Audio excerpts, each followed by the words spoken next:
Iată Pelletieri initiate mai discussing initially Billigana Bushashin, Keen Lachini Dashache, Billigana National. Welcome back to another edition of Resball. We're going to talk about Johni Broome, the center out of Auburn.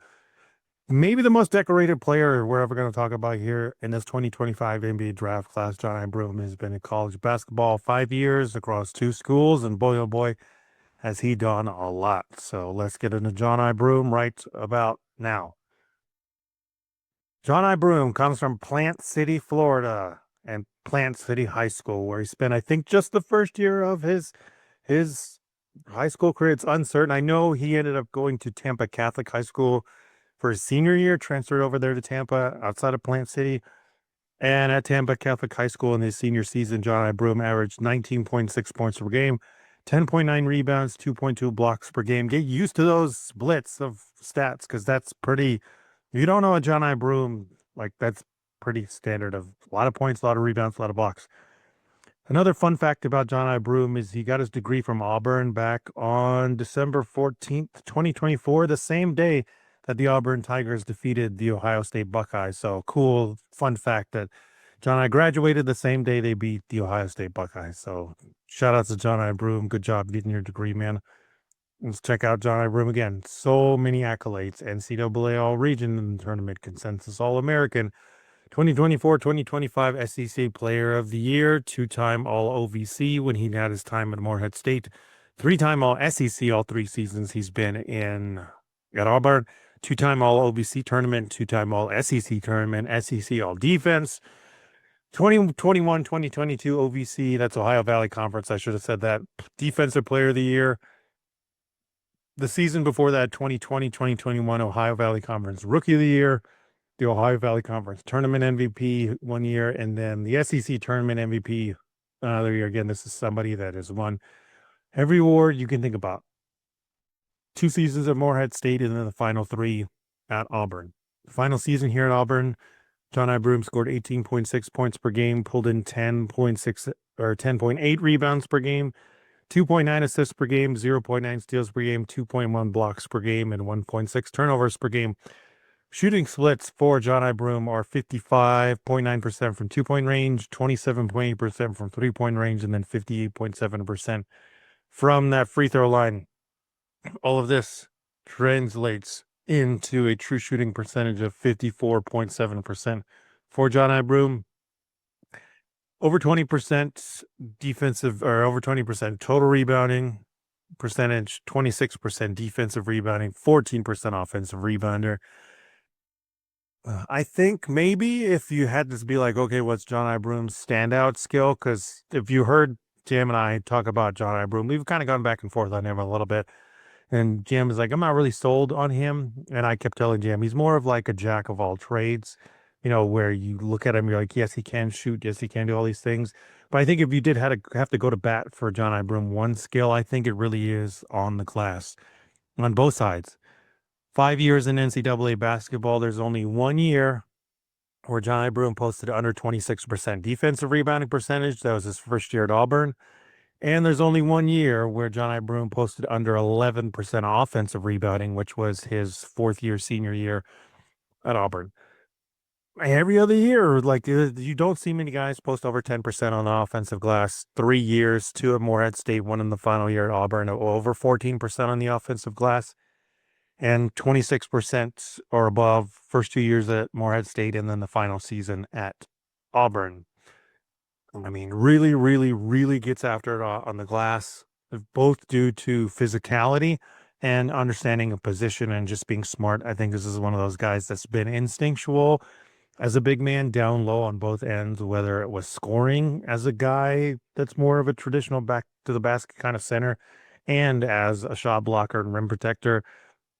That's probably the second one where I'd go to bat for Johni Broome. I think more people would probably, if they had to like just give one standout skill, it would probably be as a shot blocker. But I do think this is where college basketball pads some of the numbers, not all of them. I still think Johni Broome's fantastic shot blocker, but when you're in the Ohio Valley Conference the first few years, not exactly a lot of dudes either your size, 6'10-ish, or your athleticism as well. And then that went over in Auburn where it's still the SEC. So some to have these numbers against the SEC athletes. But again, in college basketball, you're just packed in the paint there. You don't have to really necessarily worry about switches all the time. But there's just not many people that post block percentage of 7.5% or above every single year in college basketball. And again, this is a guy that's been in college basketball for 5 years. Never has there been a point where he's posted a block percentage under 7.5. And that second year in Morehead State, 13.9 block percentage. I mean, that's like all time. 3 seasons at Auburn, 8.7% block percentage.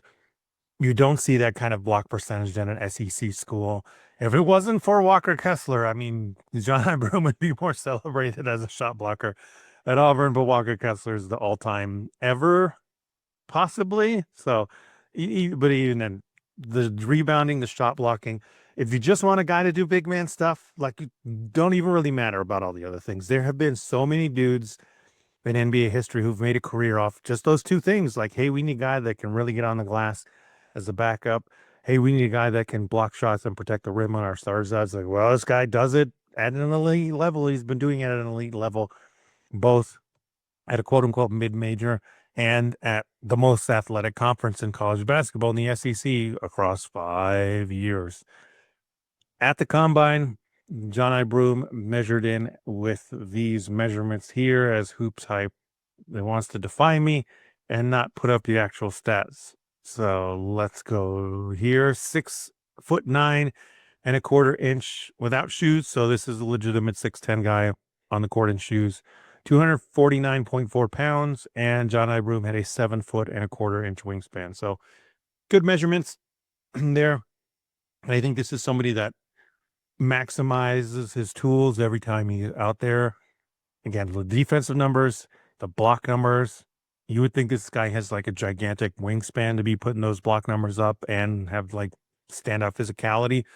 But as we saw with like Thomas Sorber before this come on Malawatch, Johni Broome is the smallest, quote unquote, out of all these dudes we looked at, but post all these numbers because the fight and desire is always there. The motor is always on for Johni Broome. And it didn't matter if it was at the Ohio Valley Conference or whether it was at Auburn. And really, it cannot be understated that Johni Broome was the primary reason for this Auburn team getting to national title contention the last 3 seasons. First year he was Auburn, they won like 21 games. Second year he was at Auburn, I think they won 27 games, had that embarrassing loss to Yale in the first round, but then final season 32-6. And they got to the Final Four. I really thought they were going to win the title. About in December, it seemed to me like they were one of those teams that it's just like, man, it's undeniable. But Florida caught fire there. So, yeah, and then they lost the national title winner. But man, oh man, Johni Broome has just done everything he could to elevate the play of his teammates and being the primary guy at Auburn, especially the last 2 seasons. Let's look at the shot chart. Johni Broome, number one thing for him is at the rim. 160 of 235 shots for 68.1%. This is one where I will be like, sure, 68.1% might not be the best, but 235 shots. How many guys can get to the rim 235 times? Maybe one other dude, right? Like, that's a lot of shots, man. And with Johni Broome, the context you need to always consider is he's the number one guy generating offense. Everything is off of him. Whatever the action, whatever the other guys are doing, if Johni Broome ain't scoring, none of it's going to work. And they're not going to be as good as they are. Everything that Johni Broome did on offense led to Auburn being a Final Four team, led Auburn to being over a 30-win team because he found his way in the system. Bruce Pearl trusted in him from day one and spent 3 years getting to this level. So sure, some of these percentages might be whatever, but again, remember, these are contributing to wins to get to the Final Four. So 160 shots he sank out of 235 at the rim, 68.1%. I think that's good. 61 of 148 shots, blaz, I can't speak, in the paint, 41.2%. This is the legitimate concern here. I don't want to say lack of touch, but the touch is questionable for me. Sure, 148 shots. So many shots. I don't think we saw anybody that even came close to this 148, right? But 41.2% ain't going to cut it, man. That's really where you circle back to the true shooting percentage, 54.7%. Even though I will say all this stuff led to winning and like whatever, anytime you're hovering around 55% as the lead guy like this, I think it's totally fine. But that percentage in particular is like something has to get better. You either have to eliminate it because this is somebody that's going to have to roll shift. Nobody's going to make him the man. You need to have this kind of player in the NBA now that is given usage right away. If he does end up being the same super hyper productive all over the place, give him the ball, be the primary guy in the NBA, it's going to take time. And to me, that paint number has to improve. You got to do something else, or you have to be a little bit better about how you choose your offense in the paint. Because this is where I don't think he's unskilled of like, I don't think he has a go-to shot. I think he has everything. I think he can, you know, do hooks, do a little bit of a turnaround shot, do some up and under stuff. I just think, again, the touch is okay, but he's just not getting enough clear ones. And this is an over reliance on a player that in the NBA should scale back the role. Hopefully, it improves the number there of 41.2%, where it eliminates a lot of the shots that he has to take at the end of the shot clock, or that it's designed and they're like, if you don't take this shot, then you're not playing kind of thing. So hopefully that's the part that needs to improve and will eliminate some of the more inefficient stuff or eliminate some of the more things that are forced. But yeah, the paint numbers are definitely a concern. 43 shots in the mid range, not a lot. Let's break it down into more medium zones.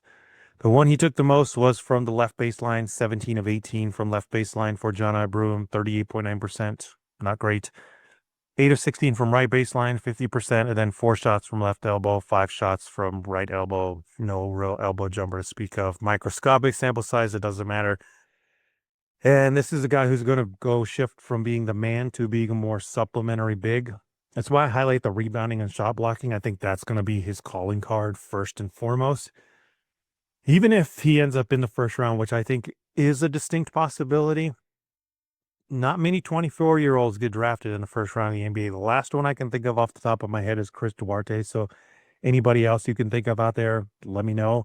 And I think Johni Broome is going to be a great test case for NIL of like, there's no reason why this guy shouldn't be talked about at the end of round one.